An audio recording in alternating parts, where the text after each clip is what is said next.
Hello साथियों, नमस्कार। जय हिंद। आपके इस Hari Singh sir study channel में आपका स्वागत है। मैं इस चैनल पर आपको हर रोज़ कोई ना कोई वीडियो बना करके कोई ना कोई इन्फॉर्मेशन आपको देता रहता हूँ। तो अगर आप इस चैनल में नए हैं तो सब्सक्राइब ज़रूर कर लीजिए। आपको कोई ना कोई इन्फॉर्मेशन मिलती रहेंगी और किसी भी आधार पर हो, चाहे कोई भी हो, उस डेली इन्फॉर्मेशन आपको मिलती रहेंगी और मोटिवेशन वीडियो भी, स्टडी वीडियो भी आप पर को मिलते रहेंगे। आप इसको चैनल को सब्सक्राइब जरूर कर लीजिए और लाइक कर दीजिए और शेयर कर दीजिए ताकि दूसरों को मिलती रहे। तो ये जो आज मैं वीडियो बना रहा हूँ, ये भी पहले मैं आपके पास में एक वीडियो बना के भेज चुका हूँ, एक या दो वीडियो उस फैक्ट इसके बारे में। 8th पे कमीशन के अनुमानित क्या है, एक्सपेक्टेड जिसको बोलते हैं, एक्सपेक्टेड जो सैलरी है अनुमानित, ठीक है नहीं, अनुमानित जो है आपकी पेंशन है उसके बारे में। वो फैक्टर जो बनाया था मैंने, वो फैक्टर बनाया था जो सही में जो फैक्टर निकल रहा है, जिसके अनुसार 7वें पे कमीशन के अनुसार 7वां पे कमीशन जो है बैठा था 2014 में। मनमोहन जी की सरकार थी, लेकिन उस समय जो है इलेक्शन होने वाली थी, इसलिए जल्दी बैठा दिया था। ये पे कमीशन बैठने की आशा है अभी जो बजट सत्र आएगा फरवरी में उसके समय, ठीक है ना। ये पे कमीशन बैठेगा और लागू होगा 1/1/2026 से। तो ये तो लागू होना ही होना है, किसी भी हालत में लागू होगा, इसमें कोई वो नहीं है, क्योंकि यह तो हर 10 साल के बाद में होता है। 8 पे कमीशन 7 पे कमीशन ऑलरेडी बैठ चुके हैं। हर एक पे कमीशन में जो है बढ़ोतरी होती है वो महंगाई भत्ते के अनुसार। मैं आपको समझाऊंगा इसमें कि किस प्रकार से होता है और भी एक्सपेक्टेड क्या कर रही है कर्मचारी संघ की मांग क्या है, वो सारी चीज़ मैं आपको बताऊंगा इस वीडियो में। तो बोलते हैं कि national council of joint consultative machinery के सचिव श्री गोपाल मिश्रा है, मैं आपको दिखा रहा हूँ, ये हैं, ठीक है ना, रेलवे फेडरेशन के। तो श्री गोपाल मिश्रा के अनुसार 8वें वेतन आयोग के तहत फिटमेंट फैक्टर को 2.86 बढ़ाने की संभावना है 2.86 बढ़ाने की। ये 7वें वेतन आयोग के 2.57 से 29 आधार अंक अधिक है, जिससे सरकारी कर्मचारियों का न्यूनतम वेतनमान 18,000 से बढ़कर 51,480 रुपये हो जाएगा। ये एक वह संभावना है। तो मैं आपको सारी चीज़ें इसमें समझा रहा हूँ कि भाई ये कैसे हो सकता है, कि हो सकता है भी कि नहीं हो सकता है, ठीक है नहीं। तो ये मैं आपको बता रहा हूँ। तो ये तो उनका है, ऑल इंडिया रेलवे फेडरेशन जो संघ जो भी है उनका संघ का है। 8वें वेतन आयोग गठन की तैयारी चल रही है अभी, ये तो बिल्कुल तैयारी चल रही है, सही बात है। इसमें दबाव में नए साल से पहले घोषणा कर सकती है मोदी सरकार, हो सकता है कर्मचारियों के दबाव में पहले कर दे, नहीं तो जब बजट आयोग सत्र आएगा तो उसमें तो घोषणा होनी ही होनी है, ठीक है। तो जो है हर 10 साल के बाद में नया वेतनमान का गठन होता है, ये भी सही है बिल्कुल। 7वां वेतन आयोग का गठन था 1 जनवरी 2016 को लागू कर दिया गया था, ये बिल्कुल सही है। और अभी जो है महंगाई भत्ता जो है हमारा 53% हो गया है, और ये जो है 3.68 फिटमेंट फैक्टर की मांग चल रही है 7वें वेतन आयोग से ज़्यादा है, बहुत ज़्यादा है, लेकिन इतना नहीं होगा। मैं आपको बता देता हूँ, इतना होने का बहुत संभव नहीं हो सकता है। ये मांग है, इतना होने की संभावना नहीं हो सकता है। तो संभावना जो है मैं आपको आगे बता दूंगा। तो ये जो है 2 फैक्टर से बहुत ज़्यादा है ये, और इस प्रकार से बहुत ज़्यादा है। उसमें 7,000 से जो 7वें वेतन आयोग में 7,000 न्यूनतम मूल वेतन था और वो बढ़ करके 18,500 हो गया था। तो अब सरकार जो है संशोधन कर सकती है। ये फिटमेंट फैक्टर के केंद्रीय कर्मचारियों की मांग है, और ये उस समय था 2.57 2.57 जो उस समय था। फैक्टर क्या होता है वो मैं भी आपको समझाऊंगा अभी आपको। और अभी जो फैक्टर है ये हो सकता है 1.92 फैक्टर के ध्यान में रखते हुए हो सकता है ये, इसका मैं आपको समझाऊंगा 1.92 कैसे हो सकता है। और ये सारा पेंशन भी हमारी बढ़ सकती है, किस प्रकार से बढ़ेगी वो आपको दिखा देंगे अभी। क्योंकि 7वें वेतन आयोग में 3,500 न्यूनतम पेंशन थी, वो बढ़कर 9,000 हो गई, अभी हो गई थी। तो अधिकतम जो है 2,50,000 थी। तो इसी प्रकार से जो है इस वेतन आयोग में क्या होगी हमारा, अगर ये फैक्टर बढ़ता है 1.92 का, तो ये 18,000 से 34,500 60 हो सकती है। ये वीडियो मैं आपके पास भेज चुका हूँ और इसका फैक्ट्री का भेज चुका हूँ। इसी तरह न्यूनतम पेंशन जो है 17,260 तक हो सकती है, जा सकती है, ठीक है नहीं।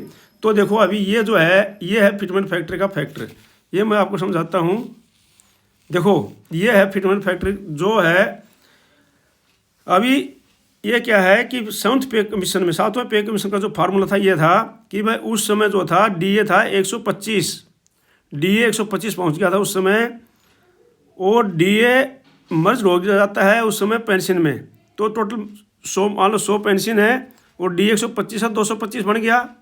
अब 225 को 100 बेसिक पे 100 हो गई और टोटल हो गई कितनी हमारी 225। अब एक पे हम तो एक पे निकालेंगे ना, एक से गुणा करेंगे तभी तो हमारा फैक्टर निकलेगा। तो एक पर वो फैक्टर क्या बैठता है, एक पर फैक्टर बैठता है 225 बटे में 200 भाग में 100, तो 2.25 फैक्टर बैठता है हमारा। तो ये फैक्टर उस समय लागू हुआ था क्यों, 7वें पे कमीशन में।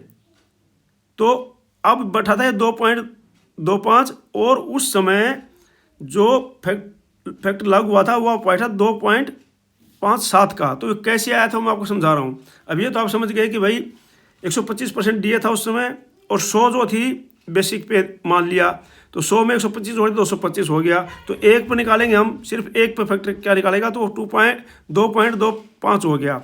अब जो है उस समय जो इंक्रीज की गई थी, क्योंकि फिट भाई उसी फैक्ट्री के अनुसार लगा जाए तो तनख्वाह तो उतनी ही आएगी, तो इसलिए इंक्रीज करनी पड़ेगी, कुछ ना कुछ बढ़ाना पड़ेगा, क्योंकि महंगाई बढ़ी है।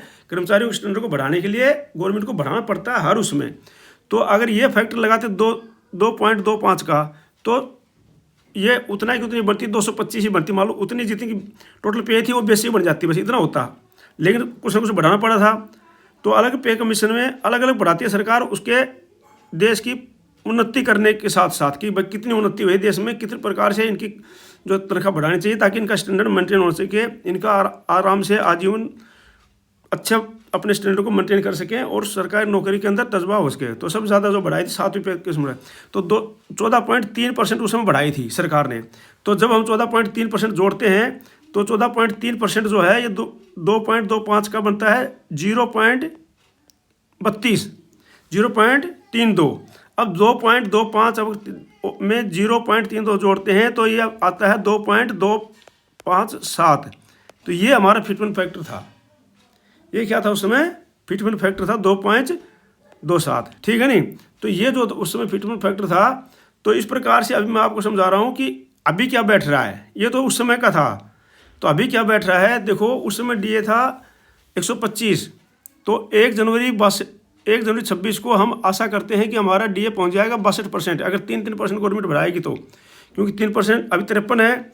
जुलाई में जो है, जनवरी में, हाँ जनवरी में 3 बढ़ेगा 56 हो जाएगा, जुलाई में 3 बढ़ेगा 59 हो जाएगा, और अगली जनवरी में 3 बढ़ेगा तो 62 हो जाएगा।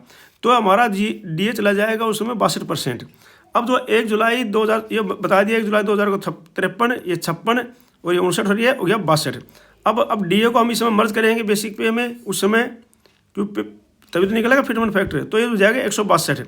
अब उसी प्रकार से 162 को हम 100 से भाग देंगे जैसे इसमें दिया था, तो हमारा आएगा 1.62। तो 1.62 हमारा आता है। अगर गवर्नमेंट इसको बढ़ाती है 14%, उतना भी बढ़ाती है, मान लो मिनिमम उतना ही बढ़ाता है जितना 7th पे बढ़ा। हालांकि गवर्नमेंट ज़्यादा बढ़ाना चाहेगी, लेकिन मिनिमम मान के चलते हैं उतना भी बढ़ाती है। तो ये सब हमारा जोड़ने के बाद आता है 1.85। लेकिन हमारा जो डी हो सकता है 4% भी बढ़ा दे गवर्नमेंट, तो उस प्रकार से हमारा ये निकल के आ रहा है। सभी जो न्यूज़ चैनल जो दिखा रहे हैं, ये दिखा रहे 1 पॉइंट, तो ये एक्सेप्टेबल है, इतना तो बिल्कुल ही। और इसके अनुसार मैंने आपको पिछले वीडियो में पूरी आपकी सिपाही से लेकर ऑर्डिनरी कैप्टन तक आपकी पेंशन निकाल के भेजी हुई है। आप lecture Hari Singh sir type करना और उसमें आपको पे कमीशन ये वीडियो मिल जाएगा, जिसके अंदर इसके अनुसार आपकी पेंशन बनेगी 1.92 के अनुसार। हर एक सिपाही से लेकर ऑर्डिनरी कैप्टन तक मैंने भेजा हुआ है वीडियो पहले, इससे पहले भेजा था 1-2 वीडियो पहले। तो लेकिन अभी जो है ये मांग कर रहे हैं कर्मचारी संघ किस चीज़ की, वो मांग कर रहे हैं भाई इस चीज़ की कि फिटमेंट फैक्ट्री ये होना चाहिए। तो जब फिटमेंट फैक्ट्री ये होना चाहिए तो इसके अनुसार कितनी पेंशन बनेगी आपकी, वो मैं दिखा रहा हूँ इस वीडियो में, ठीक है नहीं। तो ये अनुमानित है, ये सारा का सारा अनुमानित है, मैं आपको बता रहा हूँ कि अनुमानित है, इसमें कोई भी किसी प्रकार का वो नहीं है। ठीक है, हो सकता है गवर्नमेंट इतना दे दे, हो सकता है गवर्नमेंट 1.92 दे, हो सकता है गवर्नमेंट 2 दे, लेकिन ये अंदाज़ा लगा सकता है कि भाई इतना देगी गवर्नमेंट, कर्मचारियों को मांग ले तो हमारी कितनी होगी।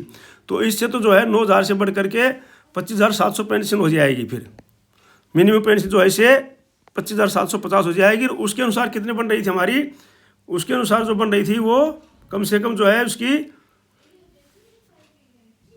ये यहाँ पर बन रही थी 1.92 के अनुसार जो बन रही थी, ये बन रही थी पेंशन जो है 17,280 मिनिमम। ठीक है, न्यूनतम पेंशन। ठीक है, अब जो है ये आगे चलते हैं। तो अब जो है ये पेंशन इस फैक्टर के अनुसार, कौन सा फैक्टर है, ये 2.86 फैक्टर है। ये अगर लगाते हैं हम, ये अगर 2.86 फैक्टर लगाते हैं हम यहाँ पर 2.86, तो हमारी ये बनती है, देखो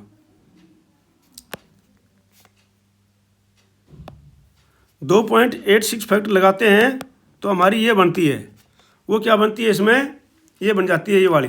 तो देखो मैं बताता हूँ, सिपाही के 17 साल में, अगर 17 साल नौकरी करके आता है तो उसकी बेसिक पेंशन ये है।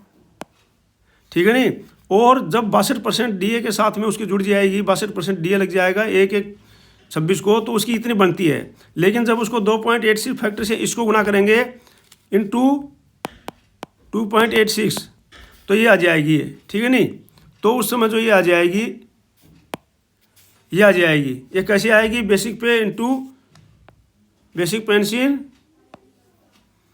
ये बेसिक पेंशन इंटू 2.86। ठीक है ना, ये आ जाएगी फिर हमारी, तो ये आ जाएगी उस समय। तो उस समय ये आ जाएगी, तो इसके बीच का जो अंतर है इतनी बढ़ जाएगी, मतलब 33,150 से हमारी 58,524 जो है बेसिक पेंशन उस समय होनी चाहिए इस फैक्ट्री के अनुसार, सिपाही की 17 साल वाले की। ठीक है नहीं, इस फैक्ट्री के अनुसार। अगर इस फैक्ट्री गवर्नमेंट मान लेती है तो मैं आपको बता रहा हूँ अनुमानित, मैं पूरा आपको समझा देता हूँ, पूरा का पूरा अनुमानित है ये। ठीक है, कल या आप कोई वो करेंगे भाई, कमेंट करेंगे नहीं, तो ये अनुमानित मैं बता रहा हूँ आपको। ठीक है, तो इस प्रकार से सिपाही कितनी हो जाएगी, और सिपाही की 19 साल में अभी इतनी है बेसिक पेंशन 62% के अनुसार 34,709, और 2.86 फैक्ट्री के अनुसार 61,276। और इसी प्रकार से नायक की 15 साल वाले की 20,682, और उसके अनुसार जो है 33,505 उस समय 62% के अनुसार से, और 2.8 फैक्टर के अनुसार से 59,151। और इस प्रकार नायक 17 साल वाले की है ये 21,488, 34,811 हो जाएगी 61,456। उसके बाद नायक 22 साल वाले की है ये 23,569, 38,182 और 67,407। इसी प्रकार जो है हवलदार की है ये आप दे सकते हो आराम से, तो इसमें पूरा क्लियर दिखाई देता है, ज़्यादा आपका मैं समय बर्बाद नहीं कर रहा हूँ। 20 साल वाले की दे सकते हो, 22 साल वाले की दे सकते हो आप। उसके बाद 24 साल वाले की, 26 की, न्याय सुधार आ गया, ऑनरी न्याय सुधार 24 साल, उनकी इतनी हो जाएगी, ये है एक्सपेक्टेड। और ऑनरी न्याय सुधार 26 साल, उनकी फिर ये एक्सपेक्टेड है ये सारी। ऑनरी न्याय सुधार 24 साल, उनका ये एक्सपेक्टेड है, ये न्याय सुधार 26 साल, ये एक्सपेक्टेड है। ठीक है नहीं, और जो है फिर जो होते हैं न्याय सुधार 28 साल, उनकी जो ये एक्सपेक्टेड है ये, और फिर 18 साल वाले सूबेदार साहब की एक्सपेक्टेड ये है। ठीक है नहीं, तो इस प्रकार से सारा आपका मैं आपको बता दिया हूँ। तो आगे मैं चलता हूँ, अभी मैं आपको बता रहा हूँ कि ये सब जो है ये क्या है, अनुमानित है ये सारा। ठीक है, तो अब आगे चलते हैं भाई कि ये सूबेदार साहब 20 साल वाले की उसी प्रकार से क्वालिफाइंग सर्विस है ये, QS है ये बेसिक पे है। ये जो 62% DR के साथ में हो जाएगी, एक 26 को ये 62% DR के साथ में हो जाएगी। लेकिन जब पे कमीशन आएगा तो उसमें ये हो जाएगी 1/1/26 को। ठीक है नहीं, 1/1/26 को ही हो जाएगी, कौन सी, ये वाली। ठीक है, तो ये जो है मैं थोड़ा उसको छोटा कर देता हूँ, आप लोग आराम से देख लोगे। ये लो, तो उस समय ये हो जाएगी, ये 1/1/26 को ये वाली हो जाएगी। इस प्रकार से सूबेदार साहब 20 साल, 26 साल, 28 साल, 30 साल, ये हो जाएगी। इसमें आप देख लो आराम से, ज़्यादा पढ़ूंगा तो समय बर्बाद होगा आपका भी।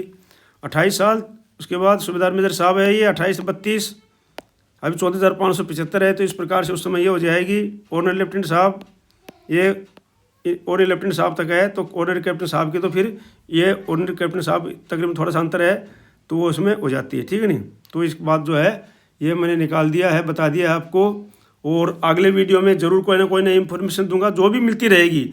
ये सब मीडिया के थ्रू आ रही है, मैं भेज रहा हूँ, ये कोई ऐसा नहीं है कि भाई, क्योंकि मांग थी जो पहले वाला वीडियो बना के भेजा 191.92, उसमें तो उसके अनुसार तो है ही है, उससे कम तो होने वाली है ही नहीं है।